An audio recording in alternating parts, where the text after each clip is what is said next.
Michigan beats Washington, and this was not a game where Michigan dominated the entire game. It kind of felt like they dominated the entire game, but it wasn't necessarily dominated on the scoreboard the entire time. Injury riddled game. Justice Haynes didn't play in this one. The left tackle Evan Link went out for Michigan in this one. Washington had some guys come back, but their offensive line was banged up with Carver Willis and John Mills both not playing, and those are two of their best offensive linemen so far this season. So it was a rough outing for Washington in this one. They just kind of kept making mistake after mistake after mistake. Damon Williams, after having 400 passing yards and over 100 rushing yards against Rutgers, comes out in this one, throws 3 interceptions, has negative rushing yards because of the sacks on the day. It was just not a good performance by Washington at all. But we'll start with Michigan. What did you learn about Michigan in this game? So I just think, as expected, a young quarterback and a pretty young team, let's face it, given what they've lost the last year or two, they're just going to play much better at home than on the road. And so to me, this is what was expected. And one of my big Jeff's picks, I had Michigan winning this game, even though I think Washington probably is the better team. I just like the circumstance here for Michigan. So, and also to stay positive, Michigan, I predicted with a young quarterback, as the year went along, they would get better and better. I do think that's happening, but you're still seeing this inconsistency of games. That needs to smooth out more, because last week against USC, that was a clunker. They didn't just lose. They got dominated. That's not what you want to see. There's no shame in losing that USC team. I think that's a really good USC team. So, but I think Michigan's on track, right? And I think Michigan fans should feel much better. The issue is, I listen to Michigan podcasts and they've been on a roller coaster ride where feeling better, then, oh, the sky's falling, and the fan base is kind of all like in a battle on Sharon Moore. Like, should we, has he had enough time for us to really be too critical of him? And some are like, wait a minute, we're a blue blood. We should be good, right? Faster than this. And it's kind of interesting to hear Michigan fans. But I guess my key thing, this is what to expect. You're seeing the team improve, and the quarterback is reflecting that. He's up and down as young quarterback, but he's improving. So it's positive for Michigan, I think, for the future. It is positive, and I was hesitant to even bring this up, but you mention it does feel like I need to bring it up at this point. I do think that we have a bit of revisionist history based on Michigan, and I know, oh, you got an Ohio State hat there in the background. You're biased. I get it. Come at me, Michigan fans. I understand.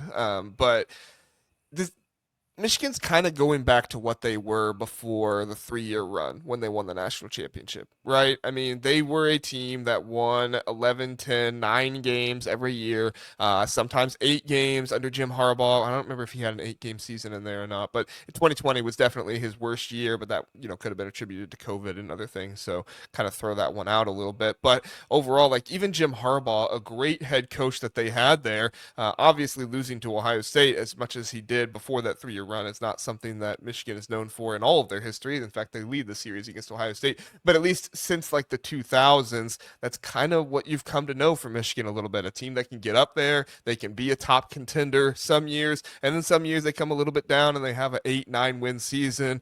I don't think Sharon Moore is Brady Hoke. I do think that Sharon Moore is able to run things a little bit better and have some more charisma that, as a young head coach. So I don't think he's him, but he's definitely not Jim Harbaugh in this situation. And the thing that I learned about Michigan was, despite multiple injuries and maybe some suspension as well, I don't know if you have any thoughts on what was going on there. I don't know if any of your podcasts mentioned that, Jeff, but Rod Moore not playing after his tweet this week, and Brandon Hillman not playing as well. Like maybe some suspensions. They still came out. They played very good football. They played good team football. And even with Evan Link going out in this one, they were still able to dominate the lines of scrimmage. Yes, Washington is a bad team on the road. I understand that, but it was still much needed for the Michigan fan base and the Michigan players.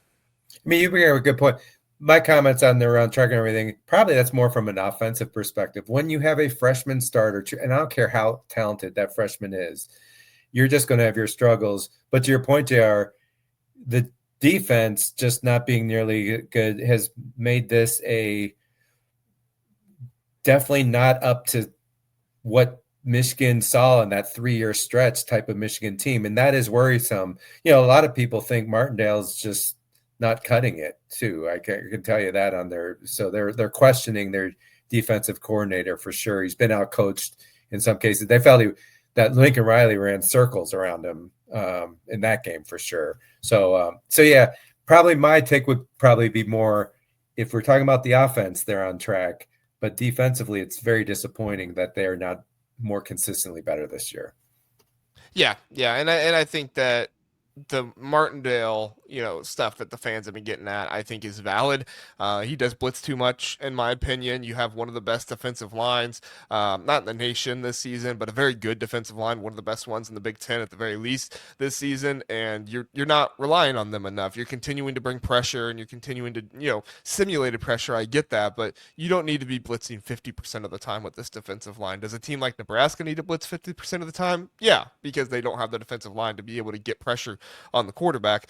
But Michigan does not need to do that, but Wink Martindale still does it, and it's concerning to me that he is not adjusting as much as I think he should. So I definitely get the concerns about Martindale, and I get some concerns about Sharon Moore. I'm not totally out on Sharon Moore yet. I want to see how he finishes out the season, but he's a second-year head coach. Like, he's going to learn on the job. This is what you should expect when you hire a brand new head coach. Is what it is. Jeff, what did you learn about Washington in this one? So, not surprised in their performance. They've got travel issues, and the travel issues have continued. They are 1-6 in the Big Ten on road games. So 1-6 the last 2 years, and to me that reflects coaching. So I think Jed Fish is a good coach. I just don't think he's a great coach. And we're gonna talk about Oregon later, but they have no such issues there, and that reflects coaching as well. So, and the other thing with Washington, why it didn't surprise me just on this game specifically, JR, this is their 5th straight game, and they've had a lot. They had the Ohio State game, which is super emotional. You lose that. Then they had to come from behind, travel across the country. I just thought they would come in kind of mentally tired as well. It's like I said, I'm not convinced. I think if you meet on neutral field, I think I'd like Washington, frankly. But I really liked Michigan in that game. And because they haven't figured out the travel issue, and that's a coaching thing, I believe, as well. Getting used to that. It's a process to learn what does your team react to, what's the right formula on the road, right, when you travel multiple time zones. And some coaches are better than others, and hopefully with experience, Washington will get better. But right now, they struggle. Yeah, I don't want to completely put the blame on travel, and I'm not saying you are. I'm just saying I'm going to get away from that to go to something else. But I do think it's legitimate, and I do think it's something that needs to be brought up I think from it's time the to only time. factor. Yeah. Right. Right. But I think for me, the thing that I learned about Washington in this one is that there's only so much that Damon Williams can do. And in this game, and I think this is what you're going to see. Not only was this a road game, and I think it's easy to blame it on that, and I think it is accurate in some circumstances as well.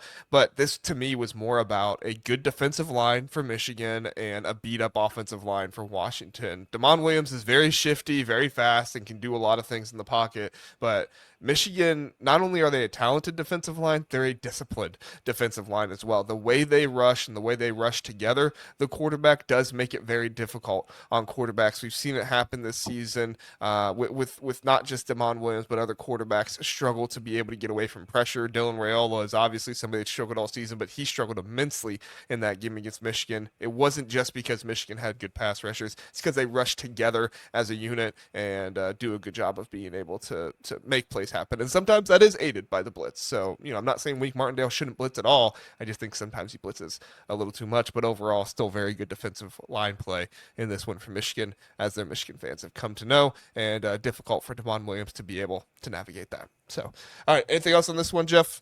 No, and I agree with you too. I mean, Washington still needs to be better in the trenches, like every West Coast school, probably except Oregon. Although Oregon could even be a little better in some ways too.